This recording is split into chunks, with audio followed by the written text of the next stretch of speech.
Assalamualaikum warahmatullahi wabarakatuh. Berjumpa kembali dengan saya tentunya di cerita horor. Bagaimana kabar kalian? Semoga baik-baik saja ya, dan dijauhkan dari berbagai mara bahaya. Amin.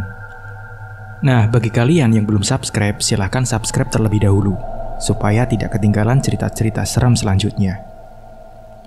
Nah, di video kali ini saya akan membawakan cerita.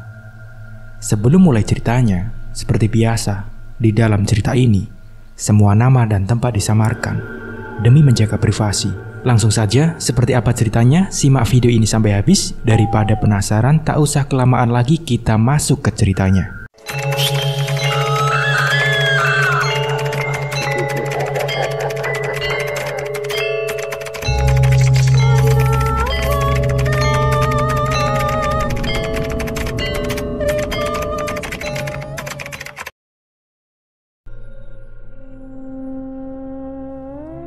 Air mataku tidak berhenti menetes melihat Mama yang sedang terkapar di atas ranjang.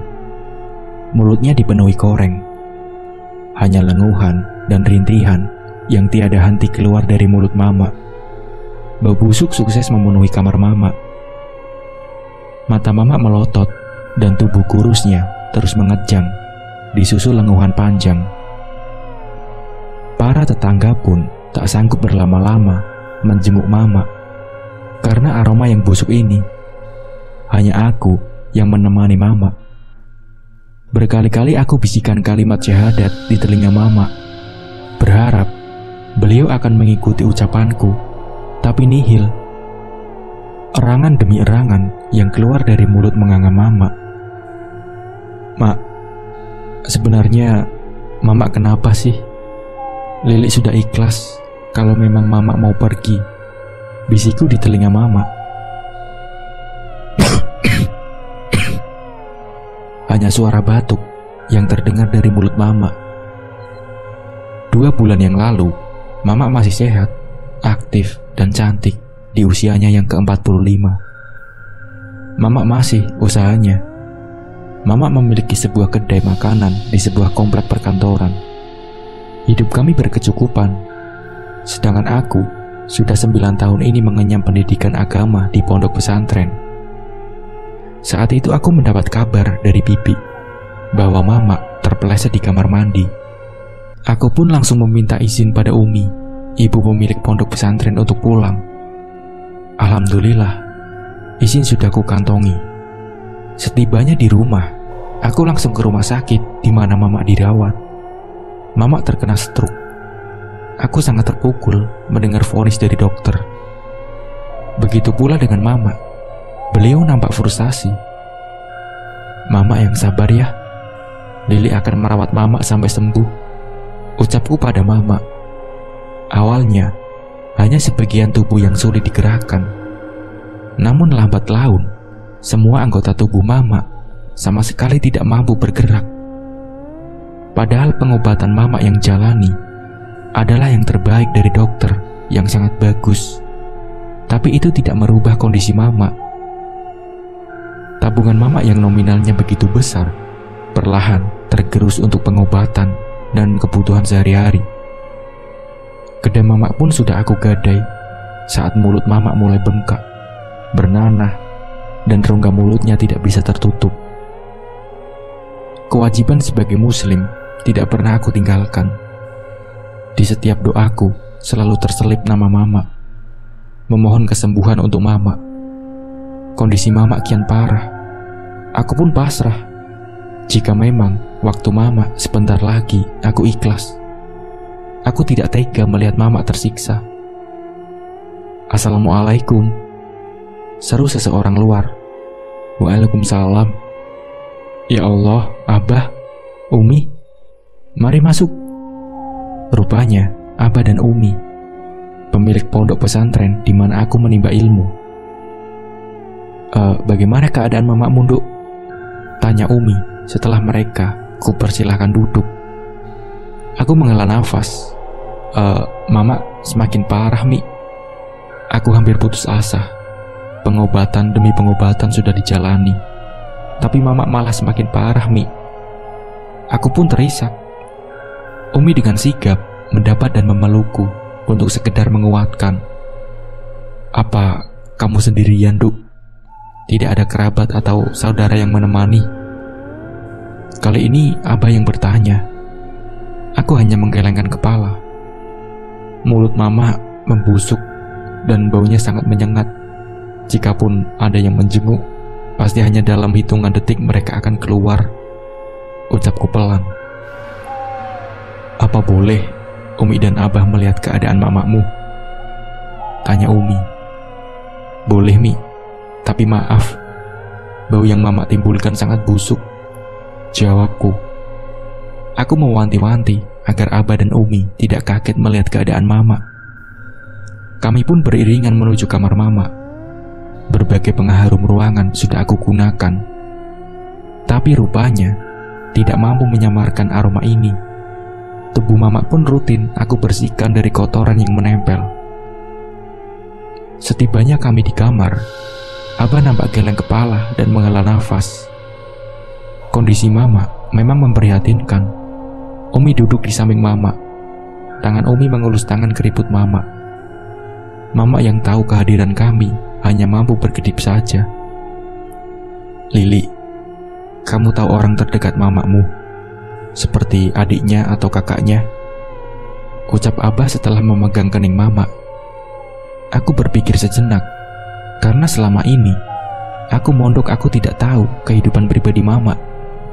Aku teringat pada Bibi. Dialah yang sering mengunjungi Mama. Mama adalah janda 3 kali. Rupa bapak tiriku pun aku tidak tahu seperti apa, karena Mama hanya memberitahuku via telepon. Mungkin Bibi yang tahu sesuatu tentang Mama, Bah," kataku pada Abah. "Nanti selepas duhur panggil Bibi kamu ya. Ini rumit, Li," ujar Abah. Aku tidak mengerti apanya yang rumit. Baik, Bah," jawabku. Mama adalah anak kedua dari 3 bersaudara. Kakak Mama bernama Yono dan adik Mama bernama Martina. Wak Yono tinggal di kota sebelah bersama keluarganya, sedangkan Bibi Mar tinggal di kelurahan yang sama dengan Mama. Aku adalah Lili Adriana Putri. Bapak dan Mama bercerai saat aku masih duduk di bangku sekolah dasar kelas 5. Sebab dari perceraian mereka, aku tidak tahu betul. Hingga aku lulus sekolah dasar, aku diminta bapak untuk mondok saja. Biaya bapak yang menanggung. Selang beberapa bulan setelah aku mondok, aku dengar Mama sudah menikah lagi. "Halo, Lili. Mama sudah punya bapak baru buat Lili. Nanti kalau Lili pulang, Mama kenalin ya," ucap Mama kala itu. Tapi belum sempat aku melihat bapak baruku, mereka sudah pisah. Entahlah, orang dewasa memang aneh, pikirku kala itu. Selama aku mondok, bapaklah yang rutin mengunjungiku. Dia adalah laki-laki yang baik, penyayang, dan lembut. "Duk, jadilah anak yang solehah dan berguna bagi agamamu. Kelak, jika Mama dan Bapak telah tiada, doamulah penyegar bagi kami di akhirat." Begitu titah bapak setiap kali menjenguk. Di tahun berikutnya, Mama menikah lagi, dan sebagai maharnya, Mama dibelikan sebuah kedai di komplek perkantoran yang pastinya akan selalu ramai saat jam makan siang. Dari sanalah pundi-pundi rupiah yang Mama dapatkan. Aku turut bahagia mendengar Mama menikah lagi. Sesekali Mama mengunjungiku. Itu pun hanya sebatas gerbang pondok saja. Mama tidak mau masuk atau sekedar bertutur sapa dengan Umi atau Abah. Berbeda dengan bapak yang selalu betah jika berkunjung. Namun tak apa, itu pun sudah membuatku bahagia. "Ini uang sakumu. Mama gak bisa lama-lama. Kami ada urusan penting. Bapakmu sudah menunggu di mobil," ucap Mama seraya memberikan sebuah amplop yang lumayan tebal. Rupanya di balik mobil hitam itu ada bapak baruku. Tapi kenapa dia tidak mau turun menemuiku? "Lili, ayo kita sholat berjamaah," ajak Abah. Baik bah, aku ambil wudhu dulu ya, kataku. Setelah itu, kami sholat di kamar mama. Lantunan ayat-ayat Abah begitu merdu. Ketika kami sedang khusyuk, aku mendengar mama merintih kesakitan. Aku berusaha untuk tetap khusyuk selama sholat. Suara mama semakin menyayat hati. Assalamualaikum warahmatullahi wabarakatuh. Salam Abah, disusul salam aku dan Umi. Aku bergegas menghampiri mama. Aku mengontrol kantung cairan infus yang tergantung. Masih ada. Aku cek selangnya, takut mampet atau tersumbat. Aman, semuanya aman. Semenjak mama lumpuh total dan mulutnya berkoreng, aku diajari salah satu dokter yang menangani mama untuk memasang infus dan sebagainya. Karena mulut yang seperti itu, sangat sulit mama mendapat asupan makanan. Hati ini sakit melihat mama seperti itu. Tak terasa, bulir air mata kembali menetes. Kenapa Allah memberikan mama sakit seperti ini? Mama kenapa? Mama lapar, ucapku. Lalu aku meraih bubur cair dan dengan telaten memasukkan ke mulut mama menggunakan pipet. Bahuku terguncang karena tangis tanpa suara. Umi mengelus kepalaku yang masih berbalut mukena. Sabar, Nduk. Insya Allah, Abah bisa membantu mamamu, ucap Umi. Lalu aku menghapus air mataku. Selesai menyuapi mama, aku melepaskan mukena dan kembali memakai kerudung. Lili, panggil bibi kamu. Ada banyak pertanyaan yang akan Abah tanyakan padanya, pinta Abah. Baik bah, kataku. Setelah aku mengecek diaper yang mama gunakan sudah penuh atau belum. Lalu aku pamit pada Umi dan Abah. Terima kasih ya Allah atas kehadiran mereka, ucapku dalam hati saat mulai menstarter motorku. Bukan tanpa sebab, Umi dan Abah sama sekali tidak terganggu atas aroma busuk ini.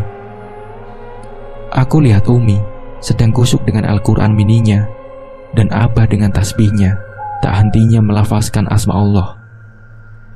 Bibi, tolong ke rumah sebentar ya. Ada Umi dan Abah yang mau ketemu, ucapku pelan pada Bimar. Ada perlu apa emang, Li? Kata Bibi. Gak tahu, Bi. Sebentar kok, gak lama, bujuku. Aku lihat Bibi Mar beranjak dengan malas. Sebentar, Bibi ganti baju dulu ya. Tak lama Bibi Mar keluar. Masker penutup mulut dan hidung tak lupa ia kenakan. Kami kembali ke rumah menggunakan motor matic masing-masing. Aku mengikutinya dari belakang. Saat sampai di depan gang rumah, aku mampir ke salah satu minimarket untuk membeli beberapa cemilan dan minuman untuk Abah dan Umi juga Bibi. Secepat kilat, aku menyusul Bibi.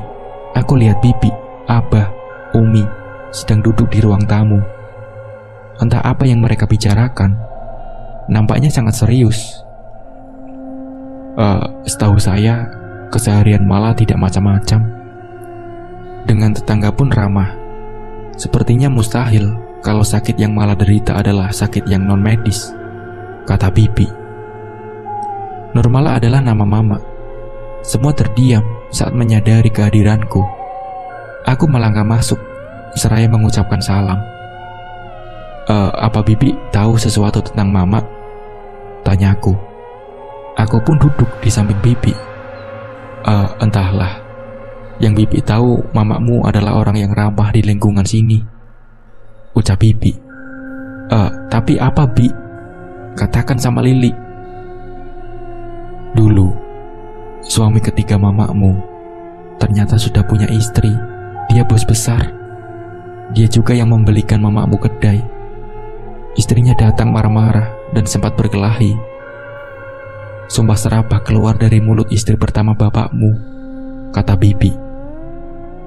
Mungkin ini ada kaitannya dengan keluarga mantan suami mamamu, Lil. Ada baiknya kamu mencari tahu tentang ini, usul Abah.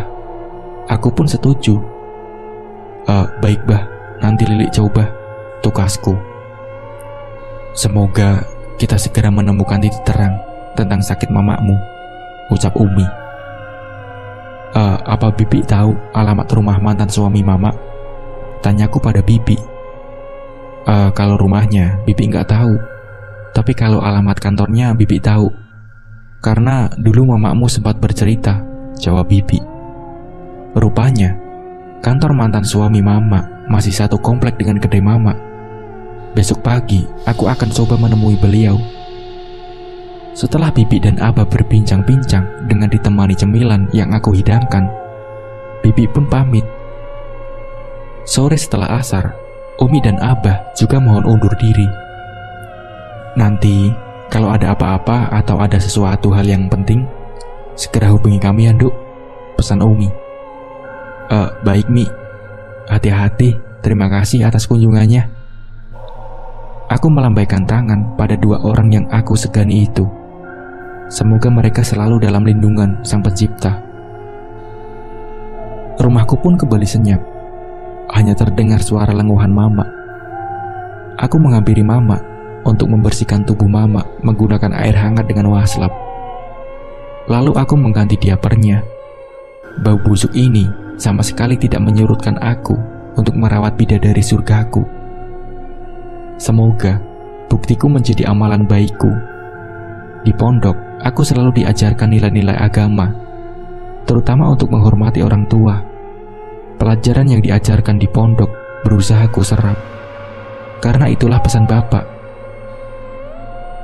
Iya, Bapak. Saking sibuknya aku mengurus mama, aku hampir lupa mengabarkan pada Bapak atas kondisi mama. Meskipun Bapak sudah memiliki keluarga, tapi perhatian Bapak terhadapku tidak pudar. Selepas sholat Isya, aku meraih ponsel dan menekan kontak bertuliskan nama Bapak. Halo, Assalamualaikum Bapak, ucapku saat Bapak mengangkat panggilanku. Waalaikumsalam anakku, bagaimana kabarmu, Nduk? Ucap Bapak. Aku baik Pak, tapi tidak dengan mama. Lalu aku menceritakan kondisi mama pada Bapak. Aku mendengar Bapak tersentak kaget. Apa kamu tahu kenapa dulu Bapak dan mama bercerai?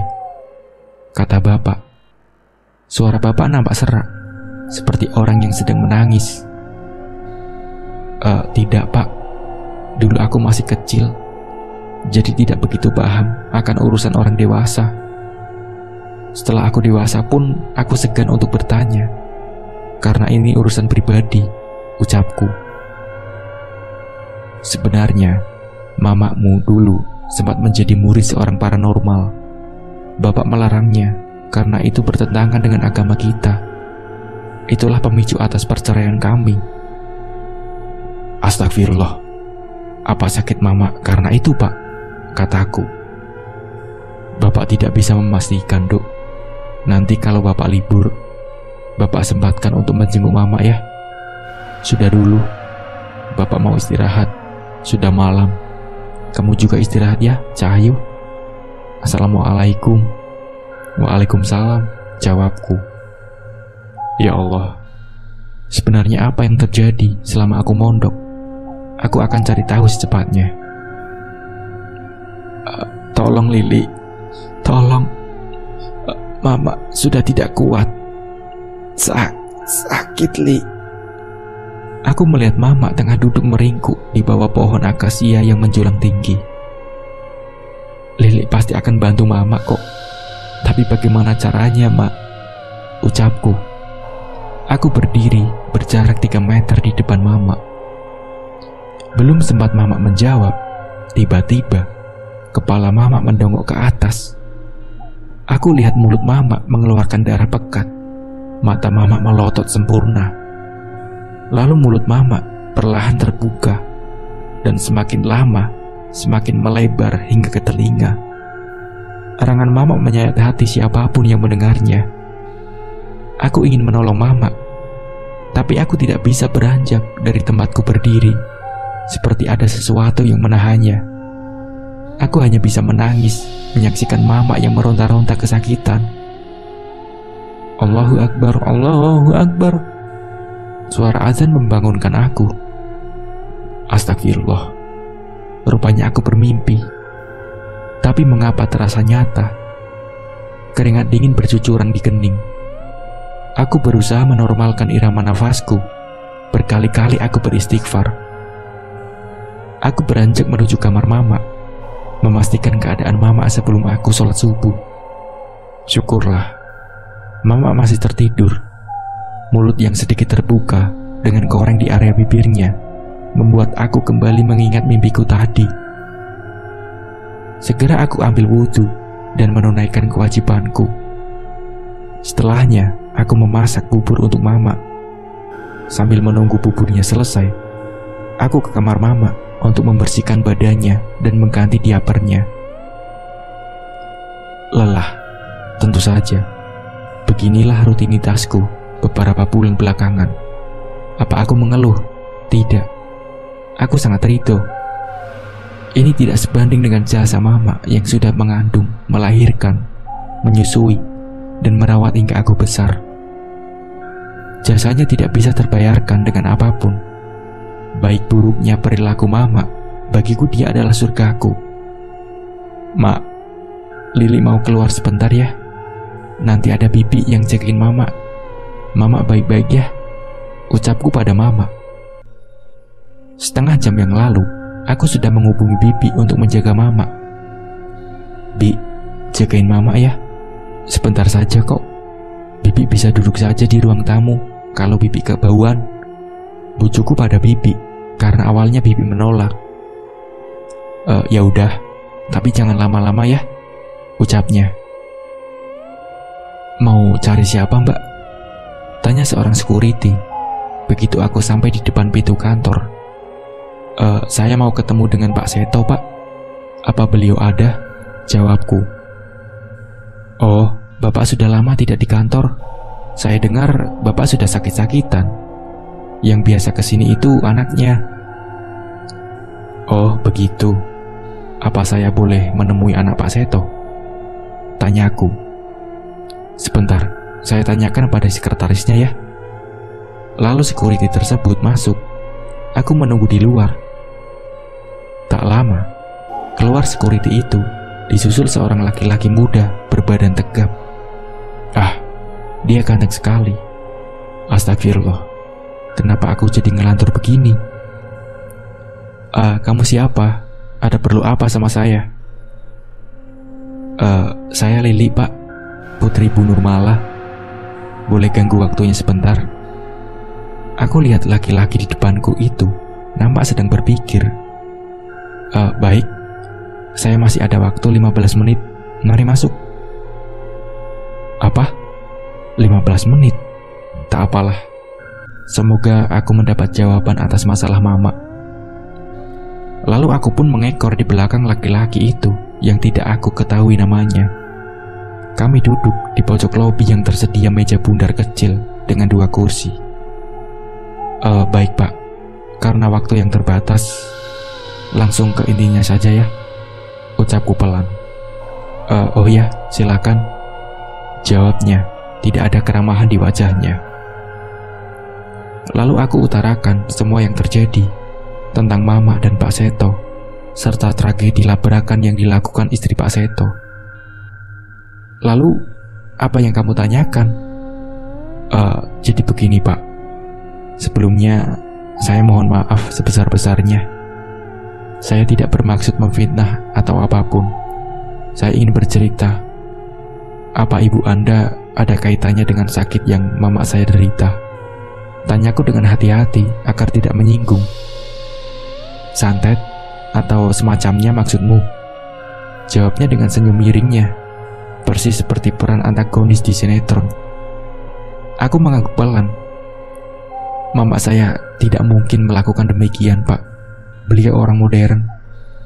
Dan tentang papa saya memang gemar bermain perempuan di belakang mama saya. Mama saya wanita hebat. Beliau sudah memaafkan itu. Beliau dengan tulus merawat papa yang sakit-sakitan. Jadi mama kamu bukan satu-satunya wanita simpanan papa, terangnya. Jadi sakit yang diderita Mama tidak ada kaitannya dengan istri Pak Seto. Saya rasa penjelasan saya cukup jelas.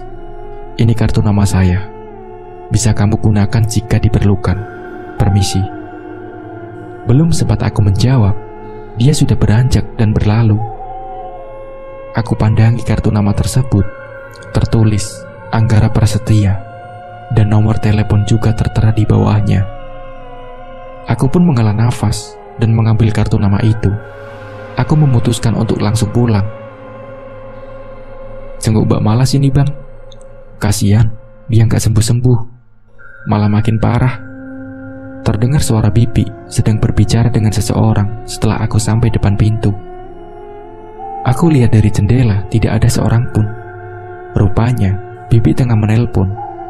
Aku pun penasaran dengan pembicaraan Bibi bersama orang yang Bibi sebut bang. Kenapa nggak bilang dari dulu bang, kalau Mbak Mala bisa senekat itu?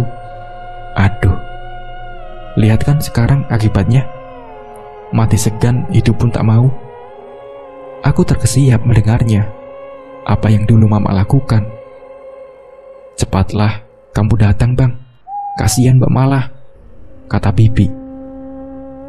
Setelah itu senyap, tidak ada percakapan lagi. Apa Bibi baru saja menelpon Wak Yono? Karena setahuku, Bibi Mar memanggil Wak Yono dengan sebutan abang. Assalamualaikum, ucapku seraya membuka pintu. Bibi nampak biasa saja. Waalaikumsalam. Akhirnya kamu pulang juga. Bibi mau pulang. Oh ya, sepertinya mamamu buang air karena tadi bau banget, kata Bibi. Tanpa menunggu jawabanku, Bibi bergegas keluar dan berlalu menggunakan sepeda motornya. Aku hanya bisa menghela nafas. Aku lekas membersihkan diri.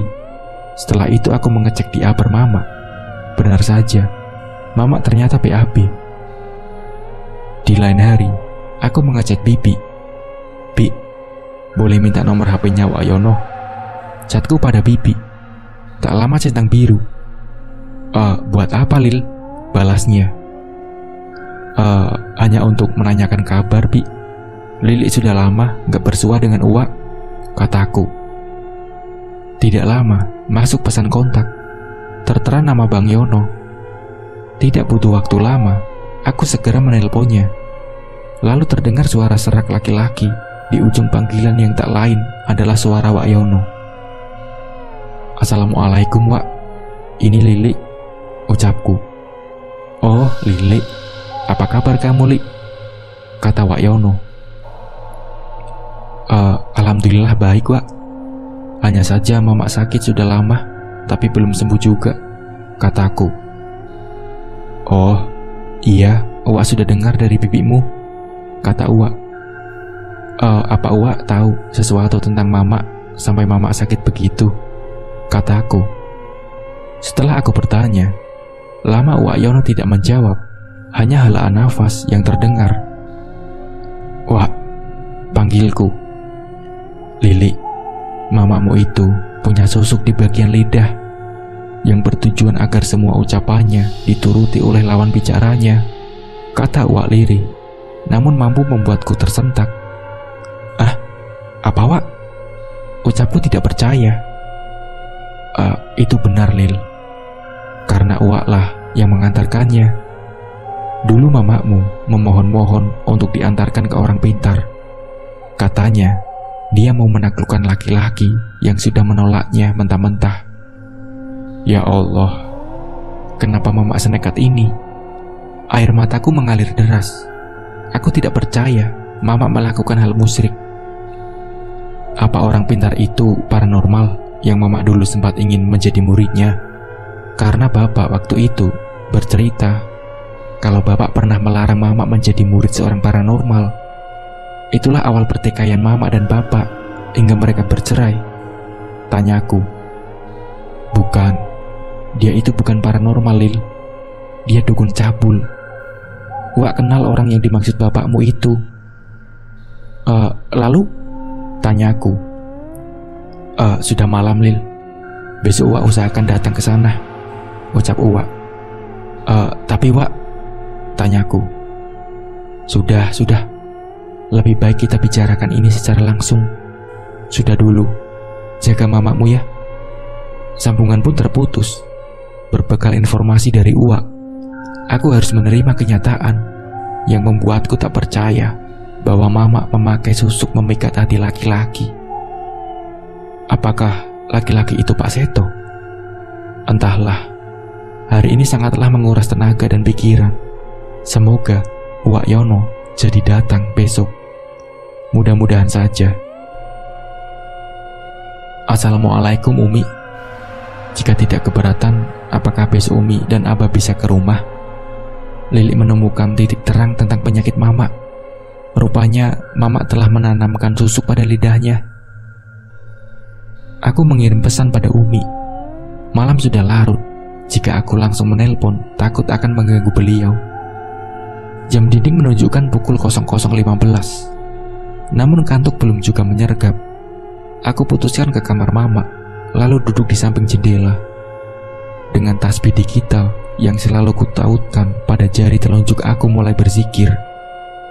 Aku selalu menjaga wudhu apabila malam hari. Selain karena itu sunnah, juga untuk melindungi diri dari gangguan makhluk alam sebelah yang tidak kasat mata. Itu yang diajarkan para kiai dan nyai di pesantren. Keputusan bapak agar aku mondok ternyata bukan tanpa alasan. Entah pukul berapa aku tertidur dalam posisi duduk. Aku terbangun tatkala mendengar lenguhan Mama. Kenapa, Mak? Mama haus. Aku segera meraih segelas air putih hangat, lalu perlahan meneteskan air tersebut dengan pipet. Bulir bening menetes dari kedua manik mata Mama yang semakin sayu, seperti tidak ada gairah hidup lagi. Mulut Mama bergerak tanpa suara, seperti mengucapkan kata, "Maafkan Mama." Seolah mengerti ucapan Mama, aku belai lembut Mama seraya tersenyum. Mama tidak perlu meminta maaf. Lili ikhlas kok, ucapku pelan. Aku usap air mata Mama dengan lembut. Kalaupun harus meminta maaf, itu harusnya Lili yang minta maaf. Karena Lili belum bisa membahagiakan Mama. Lalu kucium punggung telapak tangan Mama yang sudah keriput. Lalu Umi pun membalas, "Insya Allah kami akan datang ya." Pesan dari Umi saat aku selesai sholat subuh. Sedikit banyaknya Uwak tahu apa-apa yang mamamu lakukan. Meskipun itu bukan hal baik, bukan Uwak tidak melarang, tapi mamamu terlalu keras kepala, kata Uwak. Tepat pukul 10, Uwak sampai di rumah. Setelah sedikit berbasa-basi, Uwak bercerita tentang kehidupan Mama. Apa Mama bisa sembuh, Wak? Tanyaku berurai air mata. Mungkin tidak, karena Uwak lihat mamamu sudah parah. Jika si pemakai susuk melanggar apa yang dilarang, maka makhluk yang memberikan pengasuhannya akan marah. Uwak rasa mamamu melanggar pantangan itu, ucap Uwak yang rambutnya sudah banyak yang putih. Seperti apa pantangannya, Wak? Karena selama Mama stroke hingga begini, akulah yang 24 jam merawat Mama. Tanyaku penasaran. Memakan pisang emas misalnya. Apa mamamu pernah mengkonsumsi pisang tersebut? Kata Uwak seraya menyeruput teh hangat. Pisang? Sejenak aku berpikir. Saat Mama stroke, memang aku sering membuatkan berbagai jus buah sebagai asupan gizinya, termasuk pisang. Apa salah satu pisang yang aku buat adalah pisang emas? Batinku. Biasanya, pantangan pemakai susuk ya pisang emas. Meskipun masih banyak pantangan khusus lainnya, kembali aku berpikir.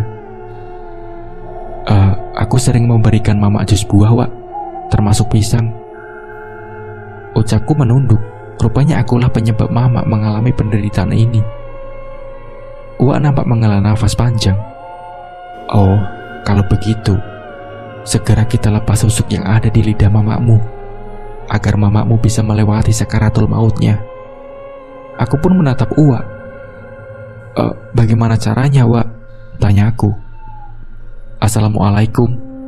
Belum juga Uwak menjawab, seseorang mengucapkan salam dari luar. Waalaikumsalam. Oh, rupanya Abah. Mari masuk, Bah. Ternyata Abah yang datang. Tapi mana Umi? Umi sedang beristirahat. Asam uratnya kambuh. Kata Abah seperti tahu apa yang aku pikirkan. Abah, kenalkan, ini uaknya Lili. Mereka pun berjabat tangan, seperti pada umumnya. Silahkan duduk, Bah. Lili buatkan minuman dulu ya. Aku pun meninggalkan, lalu menuju dapur. Sekilas, aku mendengar mereka mengobrol. Setelah menyiapkan teh hangat dan ke warung samping untuk membeli beberapa kue yang sudah kutata dalam piring, aku berjalan keluar. Aneh, ruang tamu sepi. Kemana Uwak dan Abah? Aku dikagetkan dengan suara Abah terdengar dari kamar Mama. Tanpa pikir panjang, aku langsung berlari ke kamar Mama. Aku lihat Abah jatuh terduduk, sedangkan Uwak memegang kedua tangan Mama. Mama meraung-raung dengan keras. Astagfirullah, ada apa ini, Wak? Teriakku. Lili, cepat bantu Abah bangun, kata Uwak. Aku langsung membantu Abah yang sedang susah payah untuk bangun. Lekas berwudu, pakai mukenamu. Cepat Lili, cepat, perintah Abah setelah sudah kembali berdiri. Melihat situasi tegang seperti ini membuatku takut. Mama tidak berhenti meronta. Kenapa tubuh lemah Mama menjadi kuat seperti itu? Lili, Lili, cepat. Aku tersentak. Mungkin melihat aku yang masih diam di tempat membuat Abah dan Uwak meninggikan suara. Secepat kilat, aku sudah kembali ke kamar Mama. Setelah sebelumnya aku pakai mukena yang biasa aku pakai untuk sholat, Mama masih berontak berusaha melepaskan cekalan tangan Uwak. Abah duduk bersila tepat di samping ranjang Mama. Jemari Abah terus bertasbih dengan mata tertutup. Duduk dan baca Yasin. Fokuslah pikiranmu pada apa yang sedang kamu lakukan. Jangan sampai teralihkan oleh apapun. Tita Abah tanpa menoleh ke arahku. Baik, Bah. Aku pun mulai membaca surat Yasin yang sudah kuhafal di luar kepala. Selagi Lili ke dapur, Abah dan Yono masuk ke kamar Nurmala, ibu Lili. Yono menceritakan apa yang ia tahu tentang Nurmala. Berkali-kali Abah beristighfar. Aku sudah menduganya, karena aku merasakan aura negatif pada diri Bu Nurmala, terutama pada bagian mulut, ucap Abah. Lelaki sepuh dengan kopiah putihnya itu menghampiri Nurmala. Ia menajamkan mata batinnya. Abah melihat jin yang bersemayam dalam susuk itu tengah melotot padanya. Abah berusaha berkomunikasi dengan jin kafir tersebut. Pergilah, urusanmu dengan manusia ini telah selesai, ucap Abah. Tidak, jangan ganggu urusanku. Dia akan kubawa ke alamku. Jin itu menolak untuk pergi. Pergi, atau aku bakar kamu, kata Abah. Daripada aku harus pergi, lebih baik kita bertarung, tantang jin itu yang seluruh tubuhnya berwarna merah dengan tanduk yang melengkung di kedua sisi kepalanya. Perkelahian beda makhluk itu pun terjadi. Yono sama sekali tidak dapat melihat perkelahian tersebut. Hanya saja tubuh Nurmala bereaksi saat jin menyerang lawan Abah. Jika Yono tidak mencekalnya dengan kuat, mungkin Yono juga akan diserang oleh Nurmala. Ketika Abah lengah, jin itu pun langsung menghujamkan serangan pada Abah hingga Abah terjungkal. Di saat bersamaan, Lili datang karena mendengar kegaduhan dari kamar ibunya. Lekas berwudu, Li, dan gunakan mukenahmu. Cepat, pinta Abah. Lili yang belum memahami situasi hanya terdiam. Melihat keponakannya dia mematung membuat Yono meninggikan suaranya dan menyuruh apa yang Abah suruh. Lili pun tersentak dan mulai memahami apa yang terjadi. Hanya dalam hitungan menit, Lili sudah kembali dengan mukena yang sudah ia pakai. Duduk dan baca surat Yasin. Fokuskan pikiranmu dengan apa yang kamu lakukan. Ingin jangan berhenti apapun yang terjadi. Perintah Abah. Lili yang notabene adalah anak santri yang sudah 9 tahun mondok, membaca surat Yasin bukanlah hal yang sulit. Bahkan ia sudah hafal tanpa melihat kitab. Nur, lawan Nur. Lawan. Jangan sampai jin itu membawa jiwamu. Eling Nur, eling. Yono semakin kalut karena tubuh Nurmala yang terus menggelinjang hebat. Suara merdu Lili yang tengah melantunkan ayat-ayat suci Al-Quran berhasil memenuhi ruangan itu. Abah kembali ke posisi semula, duduk bersila dan meraga sukma. Meskipun suatu erangan ibunya semakin kencang memakakan telinga, Lili berusaha tetap fokus. Dengan kuasa Allah dan doa suci dari seorang anak untuk ibunya, qadarullah mampu mengalahkan jin kafir itu. Jin itu berteriak keras dan berusaha menyerang Lili. Namun belum sempat mengenai Lili, jin itu terpetal dengan sendirinya. Di saat bersamaan, Abah melempar tasbih yang terbuat dari kayu kaukah itu. Tasbih itu mendarat tepat di leher jin bertanduk 2 tersebut. Dengan kekuatan yang Allah titipkan pada Abah membakar jin itu dengan doa penghancur jin. Api biru kemerahan melahap habis rupa jin itu. Nurmala yang sedari tadi tidak berhenti berontak langsung terdiam. Abah kembali memasuki raganya, sedangkan Yono terduduk dengan nafas yang memburu karena kelelahan. Shadaqallahul Azim. Lili pun telah menyelesaikan tugasnya. Mama kenapa, Bah? Tanya Lili. Jin yang ada pada susuk mamahmu marah dan tidak mau pergi. Tapi sekarang alhamdulillah, berkat Lili dan tentunya atas izin Allah, mamamu sudah terbebas dari jeratan jin kafir, kata Abah seraya mengusap buliran keringat. Alhamdulillah, ucap Lili dan Yono secara bersamaan. Lalu sekarang bagaimana, Bah? Tanya Yono pada Abah. Selanjutnya, kita akan menarik susuk itu untuk keluar, kata Abah. Lili, kamu sebagai ahli waris satu-satunya, kamu harus mewakili mamamu untuk meminta maaf kepada orang-orang yang pernah mamamu sakiti. Ini untuk mempermudah penarikan susuk itu. Mungkin nyawa mamamu juga akan terlepas saat itu juga, kata Abah lagi. Lili mengangguk paham. Ia melihat dengan nanar ibunya yang terpejam dengan bibir yang tebal memerah karena borok di dalam mulutnya. Ia harus bergerak cepat. Ia tidak ingin mengulur waktu. Ibunya tengah sekarat dan menunggu maaf dari orang yang pernah ia sakiti. Pak Seto dan istrinya adalah orang pertama yang Lili akan datangi. Lili ingat akan kartu nama yang diberikan anak Pak Seto. Teriknya panas matahari tidak menyurutkan niatku untuk berkunjung ke kediaman Pak Seto. Berbekal alamat yang Mas Anggara berikan melalui chat. Sebelumnya aku telah menghubungi Mas Anggara untuk mempertemukanku dengan orang tuanya. Namun karena suatu pekerjaan yang tidak bisa ia tinggalkan, akhirnya aku hanya diberikan alamat rumahnya. Berbagai spekulasi mulai muncul di kepala. Bagaimana kalau istri Pak Seto masih menaruh amarah pada Mama, lalu melampiaskan padaku? Namun demi Mama, insya Allah semua baik-baik saja. Mama di rumah dengan Uwak dan Bibi, sedangkan Abah pulang ke rumahnya untuk mengambil peralatan guna mengambil susu, seperti daun kelor dan air bidara.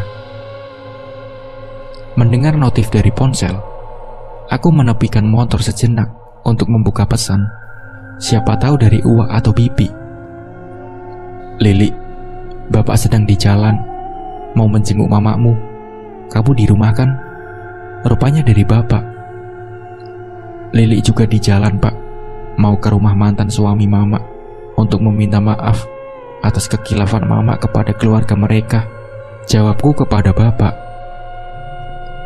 Memangnya ada apa lagi, Nduk? Tanya bapak. Bapak teruskan saja perjalanan. Nanti akan Lili ceritakan di rumah. Bapak hati-hati ya di jalan. Assalamualaikum. Jawabku lagi. Tanpa menunggu balasan dari bapak, aku kembali memajukan motorku. Hari semakin siang dan panas. Semoga aku sudah kembali saat sore. Ada baiknya juga bapak datang. Sedikit banyaknya mama pasti mempunyai salah pada bapak. Ya Allah, permudahkanlah jalan mama. Aku memasuki sebuah komplek perumahan yang lumayan elit. KTP-ku saja ditahan selama memasuki perumahan ini. Rumah mewah dan megah, berjejer rapi, dengan gerbangnya yang menjulang tinggi. Pasti yang menghuni di rumah perumahan ini bukan sembarangan orang. Jalan Anggrek, nomor 6B. Nomor rumah Pak Seto akhirnya ketemu setelah beberapa kali berkeliling. Setelah mengumpulkan keberanian dan mengucap basmalah, aku pun memencet bel rumah. Tak lama, seorang wanita berdaster muncul di balik gerbang. Rambutnya yang mulai memutih, yang hanya diikat ala kadarnya itu, membuka sedikit gerbang dan menanyaiku. Maaf, cari siapa mbak? Tanya ibu itu. Saya Lili, putri Bu Nurmalah. Saya mau menemui Pak Seto dan istrinya. Jawabku seramah mungkin. Ada urusan apa ya dengan ibu dan bapak? Tanyanya lagi. Maaf bu, saya tidak bisa memberitahu ibu atas urusan saya dan beliau. Bisa tolong panggilkan? Ucapku. Oh, tunggu sebentar ya. Aku pun mengangguk. 5 menit, 10 menit, 15 menit. Belum juga nampak orang yang aku cari. Akhirnya, aku duduk di samping gerbang dan berteduh di bawahnya. Kerongkonganku pun berontak ingin segera diisi. Haus sekali. Apa sih empunya rumah tidak mau menemuiku? Aku tidak akan pergi sebelum mendapatkan maaf mereka untuk mama. Mungkin sudah 1 jam aku menunggu. Aku pun bangkit untuk menekan kembali bel rumah mewah ini. Astagfirullah. Saat aku memencet bel, aku dikagetkan dengan suara klakson mobil. Aku membalikkan badan dan melihat siapa orang yang sudah mengagetkanku. Tak lama, seorang lelaki keluar dari balik pintu mobil. Ya ampun, rupanya Mas Ganteng. Loh, kamu? Kenapa baru datang? Aku pikir kamu akan ke rumah saat aku kasih alamatnya. Tanyanya sambil membuka kacamata hitamnya. Aku sudah di sini 1 jam yang lalu, Pak. Tapi rupanya ibu kamu gak mau ketemu sama aku. Ucapku seraya mengusap peluh di kening menggunakan ujung kerudungku. Kasihan, ayo masuk. Lalu Mas Anggara kembali menekan klakson mobilnya sebanyak 2 kali. Tak lama, ibu-ibu yang tadi menanyaiku tergopoh-gopoh membuka gerbang lebar-lebar agar mobil berlogo H masuk secara leluasa. Ibu itu sekilas melihatku. Aku pun diam mematung di luar gerbang. Ayo masuk, ucap Mas Anggara. Iya. Aku pun masuk, mengikuti langkah Mas Anggara dengan kaku. Sedangkan ibu itu tampak tak suka padaku. Kamu tunggu sini ya, aku panggilkan mama dulu, kata Anggara. Aku pun duduk di teras dengan perasaan yang sulit aku artikan. Biarkan saja dia menunggu di depan sampai malam. Mau kehujanan, mau kepanasan, gak peduli. Dek, benar dugaanku. Ibu Mas Anggara tak suka dengan kedatanganku. Ma, dia cuma mewakili mamanya untuk meminta maaf atas kesalahan mamanya sama keluarga kita, Ma. Maafkan saja. Toh dari sekian banyak gundikannya papa, cuman dia yang berani kesini untuk sebuah maaf. Kini terdengar pembelaan dari Mas Anggara. Ingat Gara, buah jatuh tidak jauh dari pohonnya, kilah mama Mas Anggara. Mama, makanya lihat dulu. Anaknya Nurmala sangat jauh berbeda dari mamanya. Aku pun semakin gelisah. Apa aku pergi saja? Ah, tidak. Mama harus mendapatkan maaf dari keluarga ini. Suara langkah kaki terdengar semakin mendekat. Degup jantungku semakin kencang berdebar. Assalamualaikum, Bu. Ucapku setelah seorang wanita yang masih lumayan segar dari umurnya. Wanita itu hanya berdehem. Saya Lili, anaknya. Iya, saya sudah tahu. Duduk. Aku pun patuh. Wanita yang tak lain adalah istri Pak Seto. Nampak melihatku dari ujung rambut hingga kaki.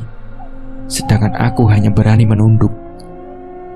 Ada perlu apa kamu kemari? Tanyanya. Intonasinya suaranya sedikit melunak. Saya mengatasnamakan mama saya. Ingin memohon maaf dari ibu sekeluarga. Mama saya sekarang sedang sekarat, menanti maaf dan ampun dari orang-orang yang telah beliau sakiti. Kepada ibu terutama, saya harap ibu sekeluarga mau memaafkannya. Jikapun ada syarat yang akan ibu ajukan, insya Allah akan saya penuhi.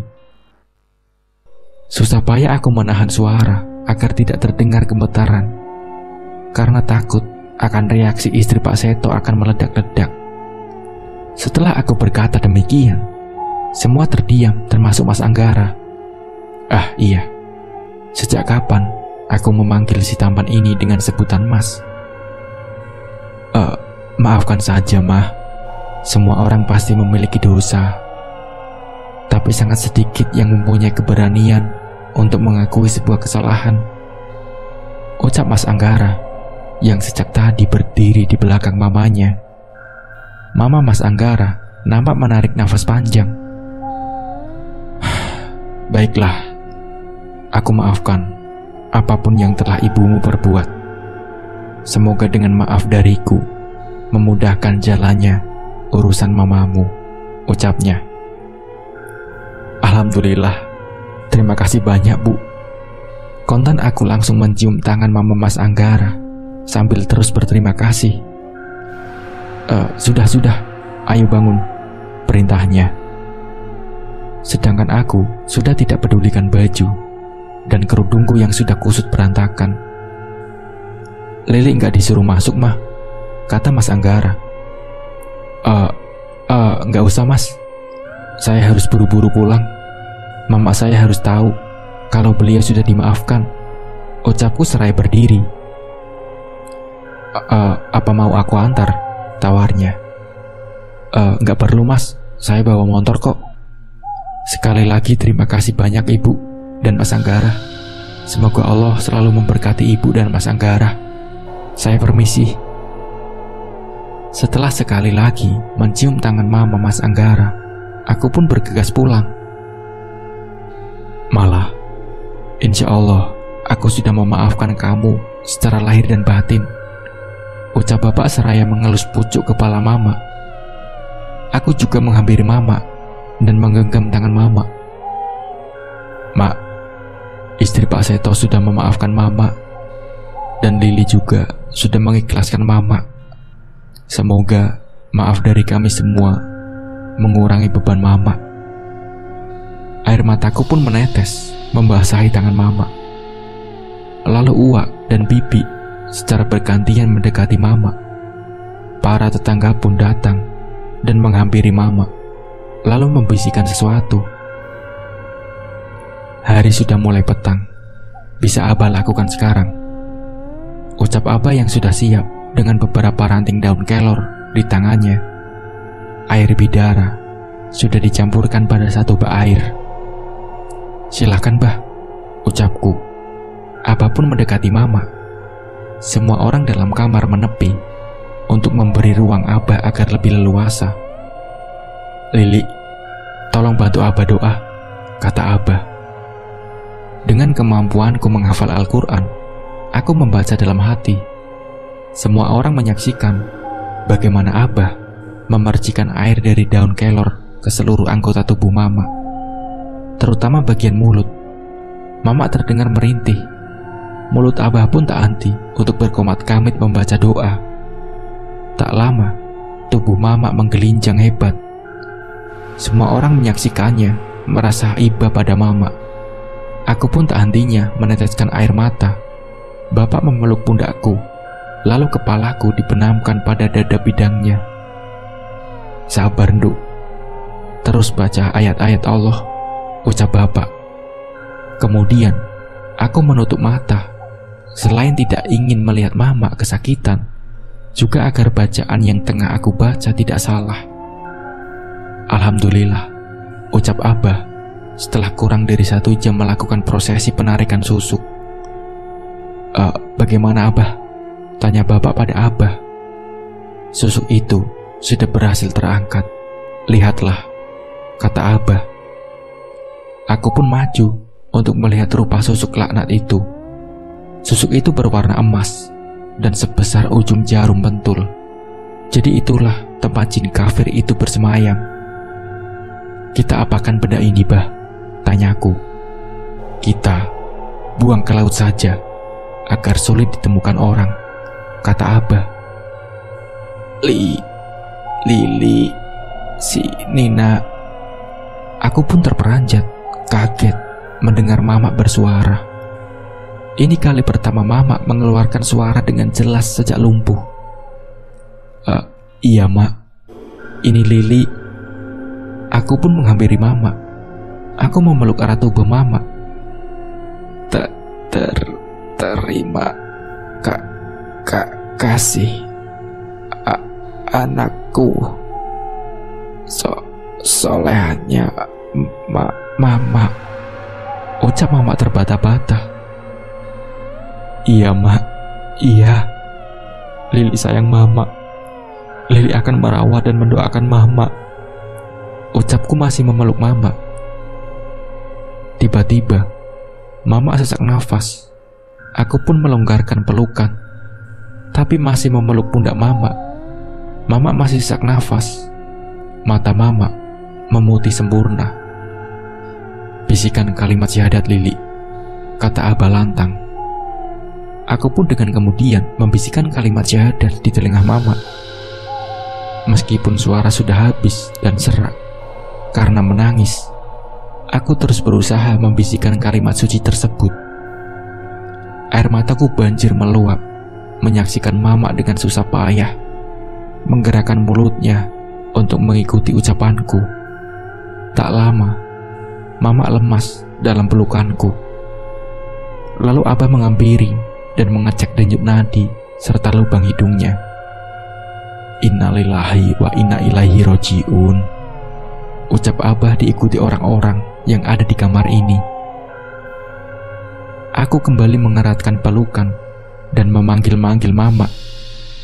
Mak, semoga Mama tenang di sana ya. Lili akan mendoakan Mama setiap hari, ucapku dalam hati, karena suara sudah benar-benar habis. Lili, sudah, lepaskan Mama. Nanti, saat prosesi memandikan jenazah, kamu gunakan air bak yang berisi air bidara itu untuk menghalau jin atau iblis yang akan mengganggu jasad Mamamu, kata Abah. Semua orang mulai sibuk dengan tugas yang diberikan Abah. Ada yang bertugas menggali kubur, ada yang bertugas mengumumkan kematian Mama di speaker masjid, ada pula yang bertugas memasang tenda. Sedangkan aku duduk di samping Mama dengan Al-Quran di tangan. Semua isi dalam kitab suci aku persembahkan untuk Mama. Tak lupa, aku memohon pada Allah untuk mengampuni dosa-dosa Mama. Saat memandikan Mama, aku turut ikut serta. Aku membacakan doa yang sebelumnya telah Abah ajarkan, lalu perlahan mengguyur tubuh kaku Mama dengan air bidara dari ujung rambut hingga kaki. Aku bersihkan setiap lekuk tubuh Mama dengan benar-benar bersih untuk terakhir kalinya. Setelah serangkaian mengurus jenazah selesai, kini waktunya Mama dikebumikan. Lihatlah gundukan tanah merah ini. Tidak ada lagi kesakitan yang mendera. Semua serasa damai. Aku pun berusaha untuk tidak menangis lagi. Karena kata Abah, itu akan menghambat kepergian Mama ke alam baka. Beristirahatlah dengan tenang, Mak. Nah, seperti itulah ceritanya. Semoga dari cerita ini bisa diambil pembelajarannya. Mungkin cukup sekian dari saya. Wassalamualaikum warahmatullahi wabarakatuh.